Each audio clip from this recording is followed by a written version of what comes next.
4.3.12, discuss the need for subprograms and collections within program solutions. The big new thing here is subprograms, and really, as with all this, in topic 4, it's more generalities, but again, for the umpteenth time, I'm taking this opportunity to teach you, in this case, functions as well, which you will need later on. So again, look at both the words and the notes and the programming. So I will give you just a quick, the need for subprograms and collections before we even look at what subprograms are is to break a complex problem down into individual parts, divide and conquer as it were. So by subprograms, what they mean is methods, methods or functions, either along with procedures. Well, let's write them all. Procedures, functions, methods, all the same thing. They all mean what is referred to, as we just read, as subprograms. So we might as well put that as well. You will see all of these used interchangeably depending on the context and depending on the language. And actually, subprograms does the best at explaining what the purpose is and why we have them. It's to break down something complex into simpler components. You've seen me, and we have done this PSVM to begin all of our programs. Well, what this is between that brace and that brace is a method. And I think method is probably the one that I use most often.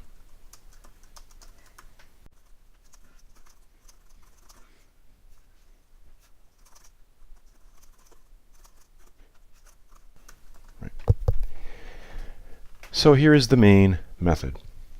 It has a header, and we'll get more into this later on, also known as the signature. And it has a body. And the body is between the braces, just like the body of the class is between braces. And we even have seen that we have loop blocks between braces and conditional blocks between braces. But the brace starts and ends the function. What is the need? The need is taking something that's really long and breaking it up. So do we have anything here? Full example. Well, sure, we could, if we wanted to, take this and break it up into different parts. All right, so in fact, let me do that. I'm going to say, instead of having it all in one, which, and the fact that I have to scroll down through it tells you that it is getting to that point where it's a little bit long. But basically the two parts of this are inputting the points and determining the result. So inside my main, and we're going to see red squigglies here until everything gets set up. Inside my main, we are going to call two methods. We're going to call a method which we will call points. And we'll have a method called determine result. All right. Now, both of those are coming up with red squigglies because they don't exist. Just like with variables, if you don't define a variable, then you can't use it. Like I can't go variable called this plus plus because it doesn't exist. We haven't made a variable called this yet, right? But if we had made it, and it looks like it's an int, so int. If we had made it before, then we could use it. Same thing with these two methods. They're not made yet. So let me go down below, copy it. Now here it gets really tricky about where to put it, but this, I want to be outside of the main. And what I'm going to do, well, I'm just going to put it in the right spot without doing too much explanation. It's going to have to go there, inside the class, but outside of the main. So since it's being called within a static function, it also needs to be static. We'll just leave it at that.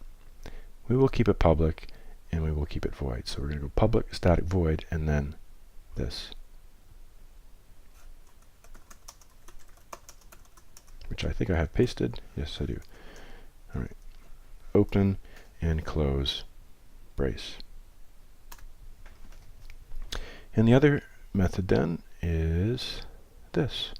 And all these red squigglies are going to remain until we get everything cleaned up, so just ignore them for now. Right here is where that other one's going to go.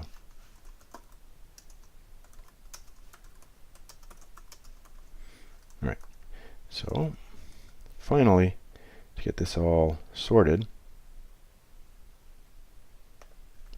we are going to copy and paste stuff into it. So inputting the points goes down to about here. Cut. Paste. And the rest of this, for determining the results of the game, goes here.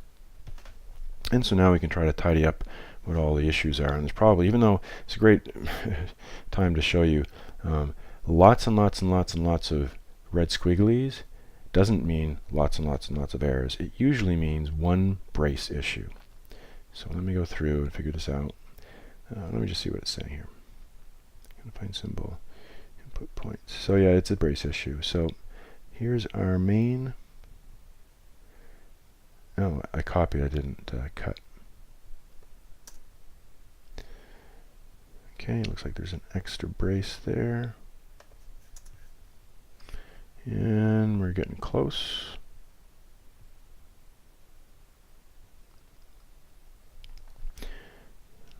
Well, this is turning into a figuring out errors lesson, but that's fine. It's probably good timing. Unreported exception. Okay, fair enough. We had that exception thrown up in the main, but we didn't have it in this, so that's fine. Right, just added that thing, which we had before up here. And there's one other thing, and that is it can't find the Team B, Team A scores, and that's because they are defined up inside this method, and really they need to be available to both. So we're going to cut them out of here, and we're going to put them as variables which have class scope, and that'll be it. That will be what was a quite big procedure of, as it were, extracting a bunch of stuff out of the main method and dividing it up into two other methods. At this point, you may very well, they probably need to be static. You may very well at this point be thinking, well, that was more trouble than it was worth. Only because of the way that I did it. If I had done this from the beginning, then it would have been easy. So there's a lot in this lesson just done that I wasn't intending in terms of moving stuff around and checking for errors. But if we want to get back to the focus that is sub-procedures, we do have sub-procedures so that we can group stuff. So now on one page I can see all the input stuff. And now on one page, one screen, I can see all of the determination of results stuff. And if there's an error, when we run and the error is in here, we don't have to look through all the code, we just have to look through this. Likewise up here. If we have a glitch that happens in the middle of doing the input, we know that it's not being influenced by the determine the result of the game, which it could have before because it was all in the same place. Now we know that the error, if there is one in here, is in here only. So that's the why. And perhaps I should divide this up into two videos. This is probably getting to be long enough. So I'm going to end it here. This was the why of dividing up a large program into smaller subprograms. And next I'll talk about functions, methods, and how you make them from the beginning.